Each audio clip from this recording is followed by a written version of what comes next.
Hey, this is Professor Game, where we interview successful practitioners of games, gamification, and game thinking who bring us the best of their experiences to get ideas, insights, and inspiration that help us in the process of getting our students to learn what we teach. And I am Rob Alvarez. I'm the founder of Professor Game and professor of gamification and games-based solutions at IE Business School, EFMD, EBS University, and many other places around the world.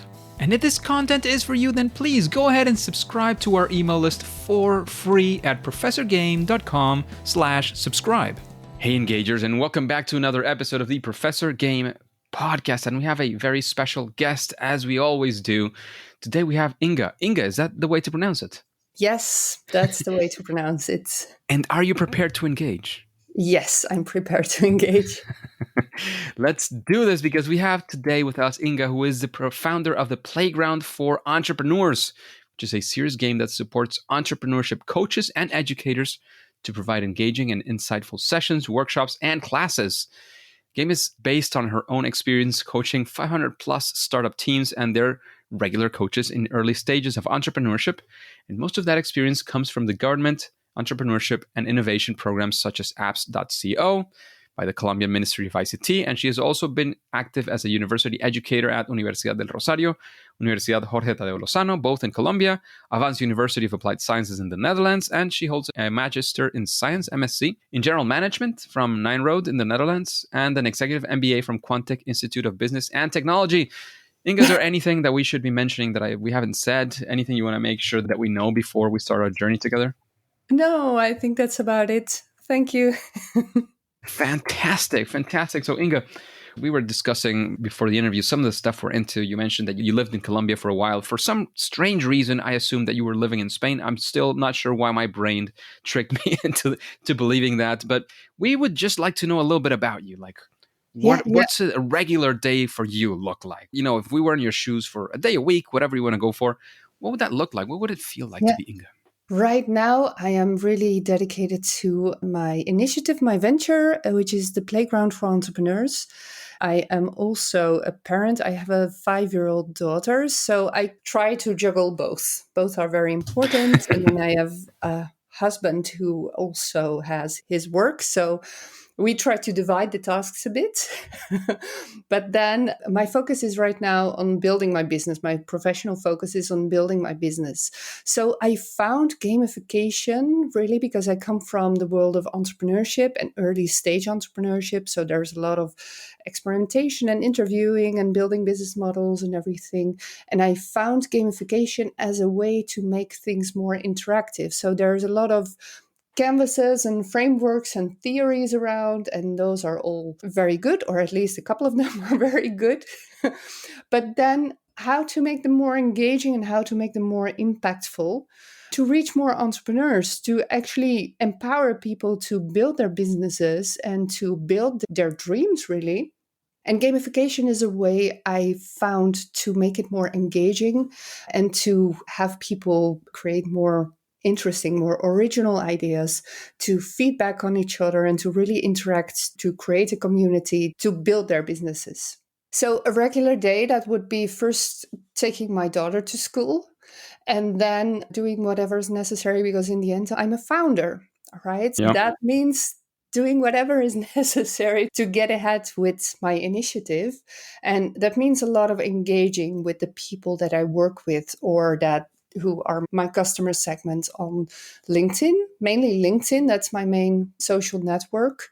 Also with the training. So we have a facilitator training with the Playground for Entrepreneurs, which is great because that leads into a community. And then in a community, there's all sorts of initiatives for expansion sets and things, different applications. We have a Playground for Education right now coming up and a couple more initiatives. And my professional life goes with those activities to really build my business. On the one side, doing social media marketing related, engaging with my customer segment, and also engaging with the people who are involved already and coming up with new ideas and building with them to really apply the playground as a basis, but taking the playground as a basis, but then apply it to whatever circumstance they are in or whatever expertise they have. So That's that's amazing. what I did. Lots of stuff going on, some good background as well to understand where you're at and why you're there. So thank you very much for this. We got a detailed view of where you are, and that definitely helps to understand where and why you Yeah, are there, Inga. So thank you. let's actually dive in deeper, right? There's Yes. always time, especially you coming from the entrepreneurship and early entrepreneur, even further, right? The early entrepreneurship world, there are times where you are going north, things go south. We like to call it our first attempts in learning or fail moments. So we would like to know what would be one of those times that you hit one of those moments, especially, of course, if it's related to your playground for entrepreneurs, whether it's your experience or one of your clients. We want to be there with you, feel that moment, like really understand what was going on. And again, if you don't want or need to name any names, that's fine. We are more here for the lessons, what happened, and how you got out of it. Yeah, yeah. So one of the things we've been going through like this whole testing phase with the playground for entrepreneurs. So there's lots of prototypes. I've actually wrote a couple of blog articles with all the images of all the prototypes and the game boards, which is very interesting to see because they're so different. It started with kind of a canvas, and then I found gamification, and then turned into something like the game of the goose. But then the game of the goose is just random dice guided game. So that was not the solution. And then we turned it into something else. So there was this whole process. And one of the main things was finding out, because at the beginning we thought this game would be competitive. So we had points and we had time, because people like to talk. Once they start talking, they like to talk a lot, especially entrepreneurs. They talk about their business. So we had a time and we had points, and people could earn these points, and then there would be a leaderboard. And it turned out to be very ineffective. Nobody ever paid attention. Nobody cared. And one of the things is that with entrepreneurship, founders are very diverse, and also their initiatives are very, very diverse. And there's really no way of comparing. And the only way that we found that made sense is to compare yourself with yourself over time. So that's the only competitive element. So kind of bending it towards more of a collaborative game, and having the participants reinforce each other with the game dynamic, that has been one of the breakthroughs in the development of this game. And then in terms of the competitive element, to take it to time, which is great, because then you've got all of these entrepreneurship training programs and incubator programs, and university entrepreneurship centers do a lot of these programs as well. So these are all programs that go over time. So you can kind of measure a person at the beginning of the process, and you can measure the same person and their idea at the end of the process. And meanwhile, you can go about it and use play as a way to engage and to come up with reflection on their business model. So that has really been a breakthrough in the development of this game, to go from a competitive game to a collaborative game, and how we could still make it engaging and still make it a strong game, and then turning it into the competition between the first point in time and the last point in time. Amazing, amazing. And that seems like a very interesting thing to, sort of, again, and this depends on the audience. Your audience is a group of people who, in this case, the competition not only the audience, but also what you were trying to achieve, perhaps. Yeah. The competition was not the thing to put in there, and you learned from that, and you changed, you shifted the focus from one thing Yes. to another. And if you were about to face a challenge like this one, or probably it would probably be different because you already have the lessons from this one, but you were starting over again in some perhaps a different realm. And again, you didn't know if it's competition, cooperation, or what other tools you have in your toolbox. Would you approach it differently? Like from the start, would you do something differently? Like, how would you figure this out before, if you can? Or maybe you say, well, we did what we had to do. We figured it out that way. We tested, and that's the results that we got. I think the development is always going to take time, and testing is always going to give the right answers to those questions. Games might be very different. For some other context, like competition-based games might be the right answer. It wasn't for us, but it might be in different contexts. Mm-hmm. So I don't think I would do that different. Now, of course, there's a couple of like more operational and in terms of prototyping and when to actually invest into printing of the prototyping and who to take into your test group. There's a lot of like small mistakes and things that I would do different. If you can even call them mistakes, because they will always be part of the process. So I Hmm. think the main thing is just to start. And I think a story or a framework is really the key to a good game, to the start of a good game. Now, first, I started with a framework, with a kind of canvas. I didn't want to call it a canvas because every consultant has a canvas and some of them are good and some of them are bad. I didn't want to be another consultant with a canvas. So that's why I found this gamification, and that's really worked out quite well.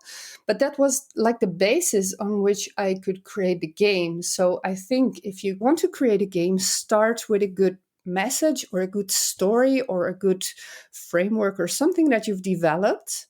And then in terms of at least serious games, then put the gamification like on top of it, because if the basis is not good, then the game's not going to be good either.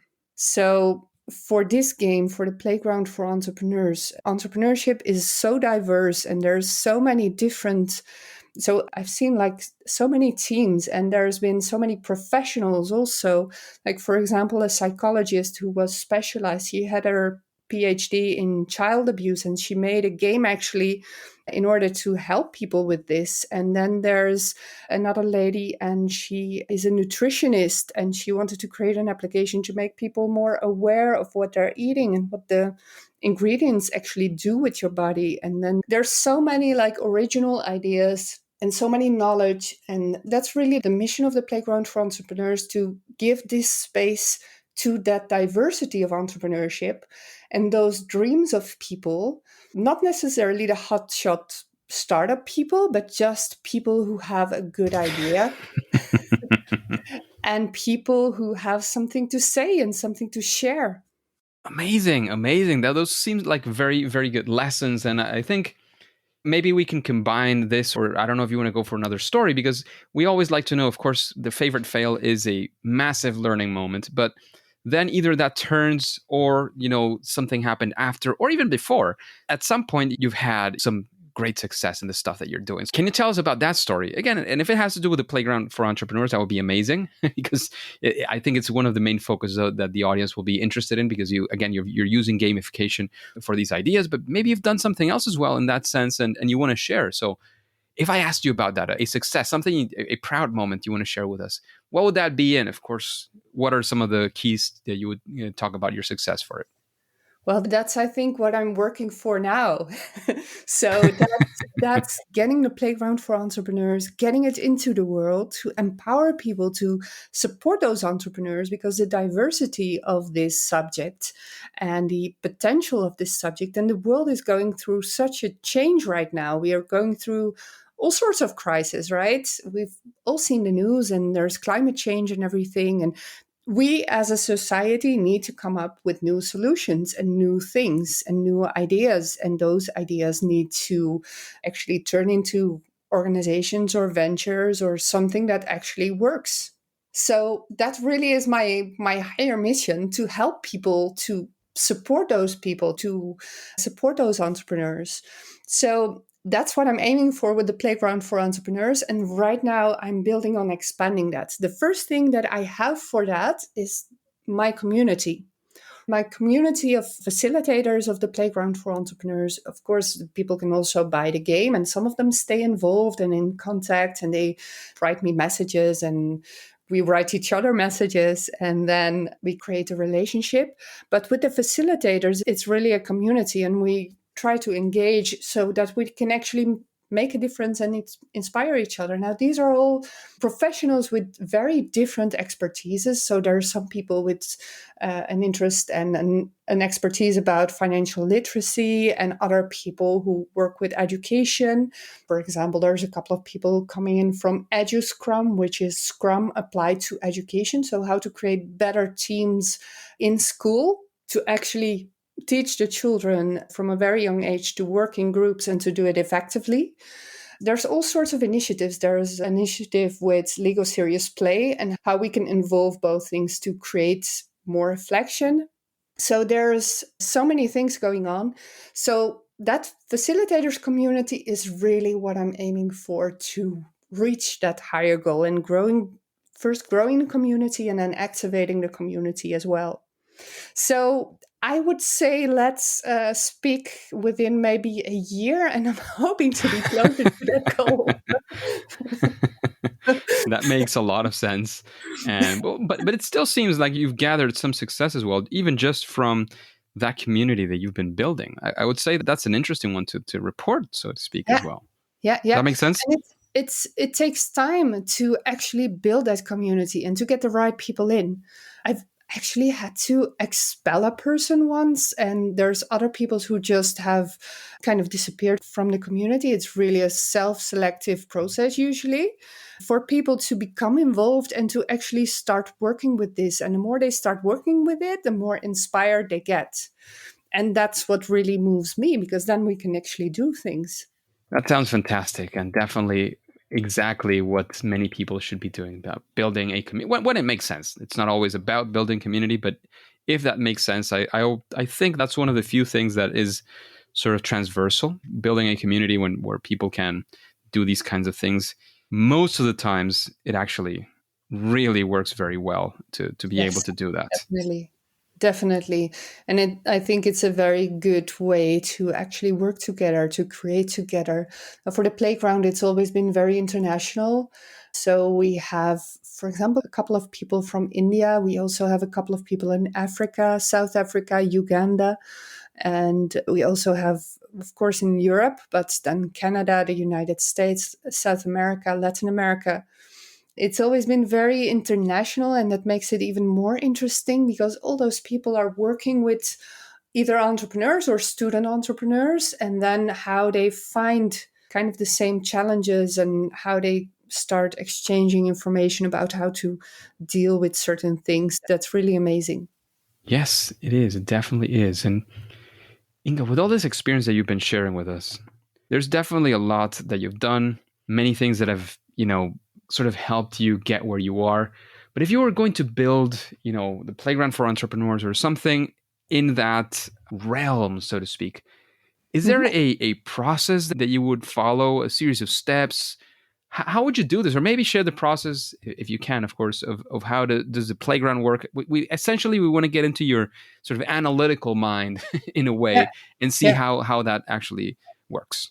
Yes. First, I would create either a story or a goal or a framework. What I did was create that framework and then see how to gamify it. And then, of course, everything changes again, which is fine. So, that really adaptable mindset's very important, to start with a good message or a good story that you want to share and to be prepared to not reach it and try again. That's happened quite a lot, and that's fine, right? That's the process of creating, well, any venture, but particularly maybe a game, Hmm.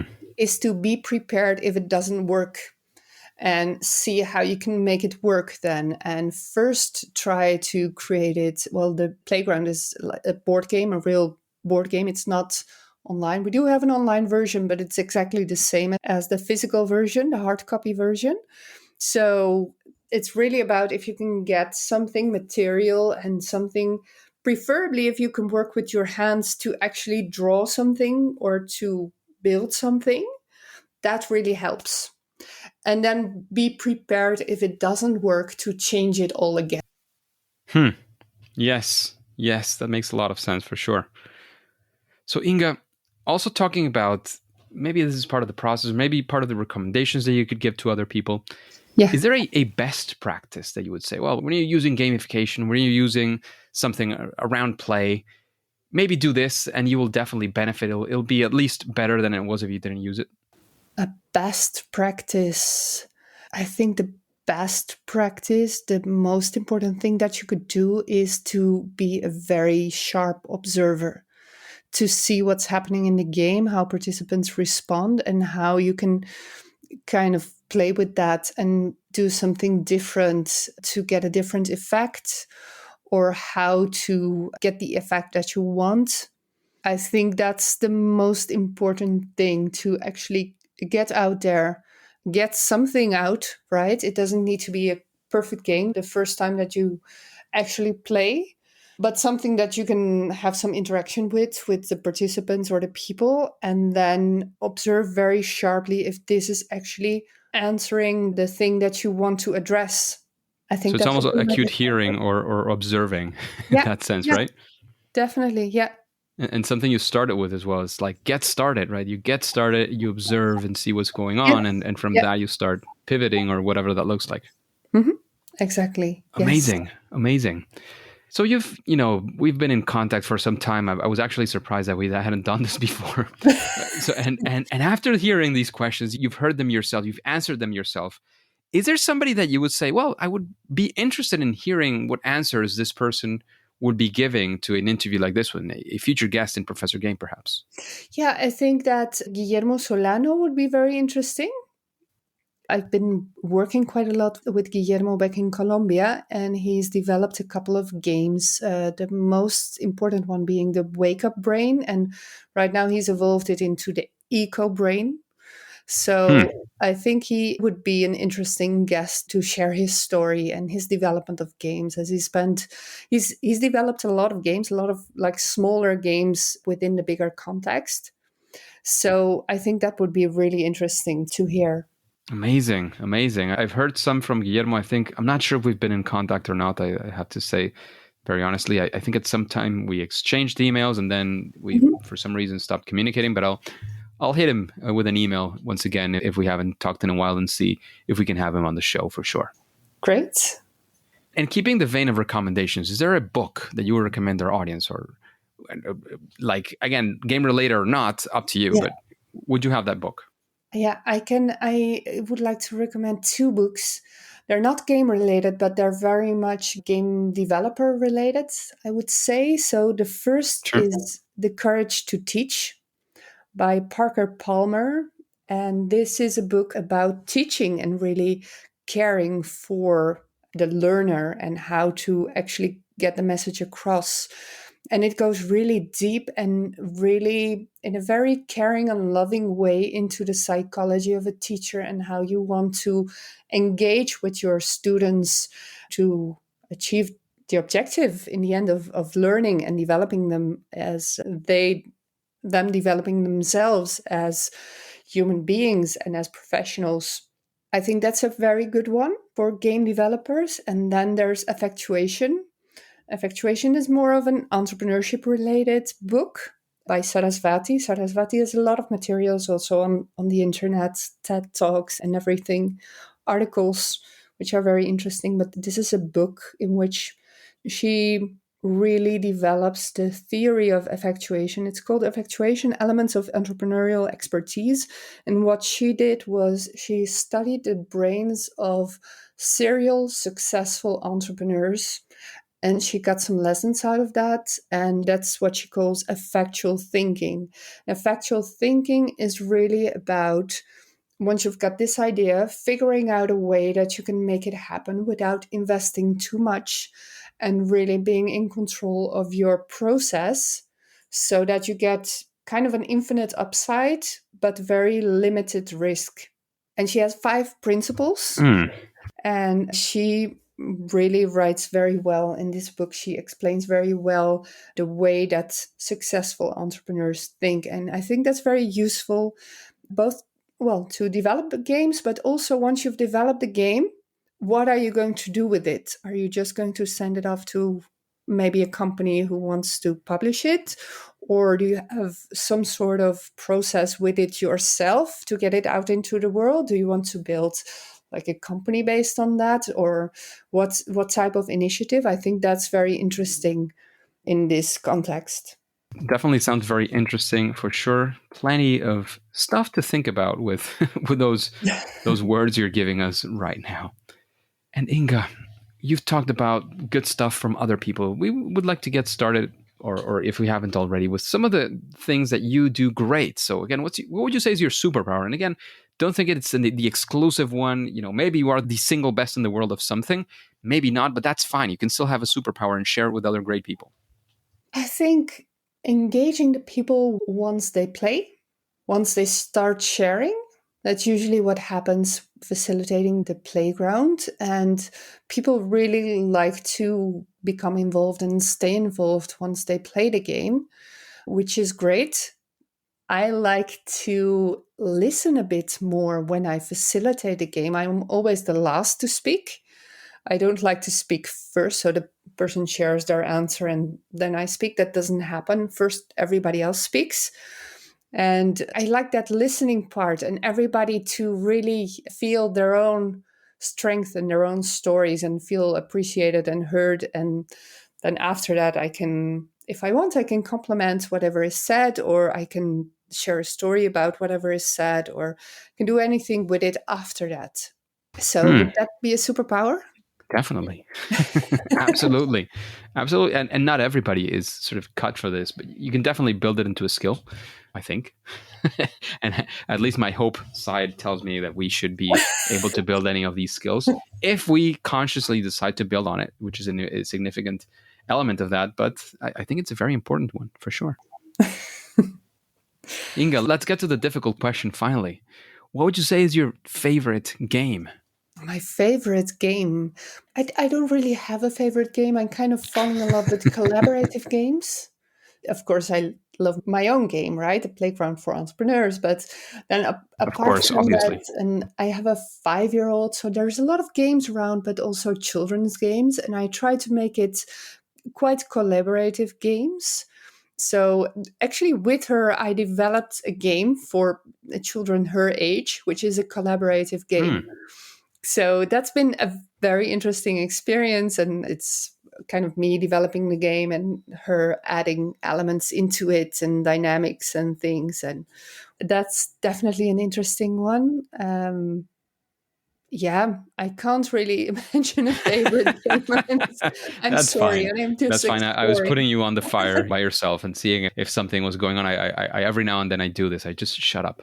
Like literally, I say nothing, and some people get nervous, but something comes in the end. But sometimes it doesn't. So, and that's perfectly fine. I mean, you've given us a lot of value today, so I definitely would not hinder that in any shape or form. So, Inge, we're arriving to the end of the interview. Is there anything, any final piece of advice, any final words you want to say? Of course, please do let us know where we can find more about your work, the Playground for Entrepreneurs, and so on. And then we'll say that it's game over. Okay, so final advice. If you're, well, the only way to develop a game is to actually start it, right? To actually start developing a game. And the first attempt might be a very bad attempt, which is okay. It's perfectly fine. But the important thing is to start, as with a lot of things. It is also with entrepreneurship and with very many things. Just starting is the first step towards actually building a game. And then from that experience, you can only learn. And it might be an experience that you like. It might be an experience that you discover that's not for you. But the only way to find out is to kind of throw yourself into it. So that would be my advice to listeners, to, apart from the stories that I've shared, of course, that would be my advice to the listeners. Now, the best way to connect with me is through LinkedIn and through email. My LinkedIn profile, there is nobody else in the world called Inge de Dreu with a LinkedIn profile. So that shouldn't be too much of a problem to find me. And then there is of course, the website of the Playground for Entrepreneurs. So that's playgroundforentrepreneurs.com. And you can find my email there. I can also share it here. It's inge@playgroundforentrepreneurs.com. Those are the best ways to connect, really. Amazing. That sounds perfect. Thank you very much for that advice. I mean, I think it's been sort of transversal throughout the episode, how you've been helping us get, or even push ourselves into saying, well, get started, get something done. And that way you'll be able to test it out, see how it goes, and make choices from there. Because before, it's all in our heads, essentially. Definitely. Amazing. So thank you very much for all that you've shared, for all your advice, your experience, your knowledge. However, Inge, however, engagers, as you know, at least for now and for today, it is time to say that it's game over. Hey, engagers, and thank you for listening to the Professor Game podcast. Especially now, well, this episode is launching during the Global Entrepreneurship Week, and this was made visible to me thanks to today's guest, Inge. So if you want more interviews with incredible guests like her, please go to professorgame.com/subscribe and get started on our email list for free. We'll be in contact. You'll be the first to know of opportunities that we come up with. And of course, before you go on to your next mission, I always like to remind you, because this does help you to, be on top of every new episode each week, but also especially new and future people who might be listening like yourselves to become engagers like you. So please go ahead and subscribe if you haven't done so, using your favorite podcast app, and listen to the next episode of Professor Game. See you there.